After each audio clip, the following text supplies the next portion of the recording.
ఒక ఫ్యాక్టరీలో కార్మికుడిగా చేరారనుకోండి, కార్మిక చట్టాలు ఉంటాయి. మనం కార్మిక సంఘాల్లో అది నెంబర్ 1 సంఘమైనా, నెంబర్ 2 సంఘమైనా ఏ సంఘంలోనైనా ఉండొచ్చు. మన తరపున ఆ సంఘం పోరాడుతుంది. మనకి ఎట్టబడితే అట్ట తీసేయడానికి వీల్లేదు. మన జీతాలు ఇవ్వమనొచ్చు. చాలా ఉంటాయి రకరకాలు. అదే ఒక సాఫ్ట్వేర్ ఇంజనీర్కి అట్లాంటి హక్కులు లేకపోవడం. దానికి కారణం ఏంటంటే సంఘం లేకపోవడం.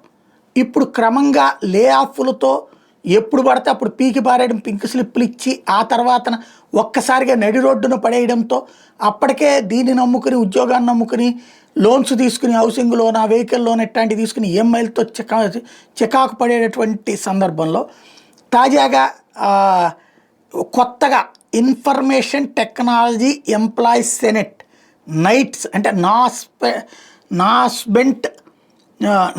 Nascent information technology employees senate అంటూ ఒక యూనియన్ తయారైంది. సాఫ్ట్వేర్ల కోసం పోరాడేటువంటి సంస్థ.